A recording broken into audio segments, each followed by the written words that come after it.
T20 ലോകകപ്പിൽ India super എട്ടിലേക്ക് രാജകീയമായി തന്നെ പ്രവേശിച്ചിരിക്കുകയാണ്. പാകിസ്ഥാനെതിരായിട്ടുള്ള വമ്പൻ ജയം ഒഴിച്ച് നെതർലാൻഡിൻ്റെ കൂടെയും USA കൂടെയും ഇന്ത്യ കുറച്ച് ബുദ്ധിമുട്ടിയിട്ട് തന്നെയാണ് കേട്ടോ വിജയിച്ചിരിക്കുന്നത്. എന്നാൽ ഇതിലെല്ലാം എടുത്തു പറയേണ്ട കാര്യം എന്തെന്ന് പറഞ്ഞാൽ അഭിഷേക് ശർമ്മ ഓപ്പണർ സ്ഥാനത്ത് ദയനീയമായി തുടരുന്നത് തന്നെയാണ് കേട്ടോ. ടൂർണമെൻറ്റിൽ ഒരു മത്സരത്തിൽ അദ്ദേഹം പരിക്ക് പറ്റി മാറുകയും ബാക്കി 3 മത്സരവും കളിച്ചിട്ടുണ്ടായിരുന്നു. അതിൽ 3ലും 0 റൺസ് എടുത്തിട്ടാണ് കേട്ടോ അദ്ദേഹം മടങ്ങിയിട്ടുണ്ടായിരുന്നത്. ഇതെല്ലാം ഇന്ത്യൻ ടീമിന് വലിയ ആശങ്കയുണ്ടാക്കുന്ന ഒരു കാര്യം തന്നെയാണ്. സൂപ്പർ 8 എന്ന് പറഞ്ഞൊരു കടമ മുമ്പിലുള്ളത് കൊണ്ട് തന്നെ ഇതെല്ലാം പരിശോധിച്ചിട്ടായിരിക്കും ആ ഒരു ഘട്ടത്തിലേക്ക് കടക്കുള്ളൂ എന്ന് വേണമെങ്കിൽ പറയാം. അതുമാത്രമല്ല ഇതോടുകൂടി ഇപ്പോൾ കാര്യങ്ങൾ സഞ്ജു സാംസണ് അനുകൂലമായി തിരിഞ്ഞിരിക്കുകയാണ് എന്നും വേണമെങ്കിൽ പറയട്ടാം.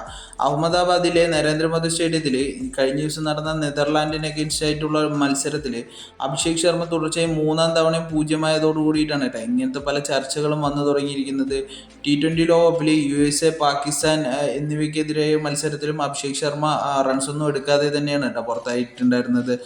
എന്നാൽ നമീബിയക്കെതിരായിട്ടുള്ള മത്സരം പരിക്ക് കാരണം മാറി നിന്നപ്പോൾ പകരം വന്ന സഞ്ജു സാംസൺ 8 ബോളിൽ 22 എന്ന് പറഞ്ഞൊരു വമ്പൻ തുടക്കം തന്നെ നമീബിയക്കെതിരെ കൊടുത്തിട്ടുണ്ടായിരുന്നു കേട്ടോ.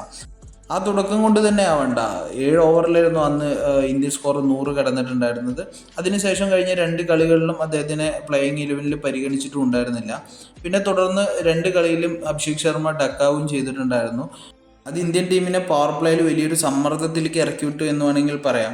നിർണായകമായ സൂപ്പർ 8 മത്സരങ്ങൾ വരാനിരിക്കെ ഇന്ത്യ നിർണായകമായ തീരുമാനങ്ങൾ എടുക്കാൻ ഒരുങ്ങുകയാണ് കേട്ടോ.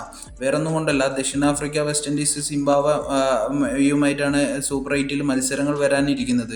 അതുകൊണ്ട് തന്നെ ഈ ടീമുകളായിട്ട് ബെറ്ററായിട്ട് ഫോമിലുള്ളൊരു പ്ലെയർ കൂടിയാണ് സഞ്ജു സാംസൺ.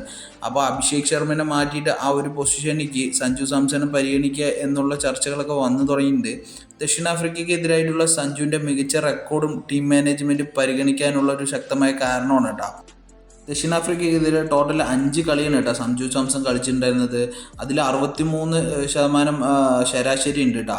ടോട്ടൽ 253 റൺസ് ഈ ഒരു 5 കളികളിലായിട്ട് സഞ്ജു സാംസൺ നേടിയിട്ടുണ്ട്. ഇതിൽ 2 സെഞ്ചുറികളും ഉണ്ട് കേട്ടോ.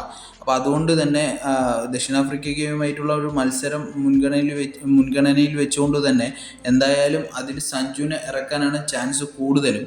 അതുമാത്രമല്ല വെസ്റ്റ് ഇൻഡീസുമായിട്ടും അതേപോലെ തന്നെ സിംബാബ്വേയുമായിട്ടുള്ള പര്യടനങ്ങളൊക്കെ വരുന്ന സമയത്ത് കൂടുതലായിട്ടും ഓപ്പൺ ചെയ്ത് കളിച്ചിട്ടുണ്ടായിരുന്നത് അത് സഞ്ജു സാംസൺ തന്നെയാണ്. അതുകൊണ്ട് തന്നെ ഈ ഒരു സൂപ്പർ 8 മത്സരങ്ങളിൽ അദ്ദേഹത്തിന് പരിഹരിക്കാനാണ് ചാൻസ് കൂടുതലും.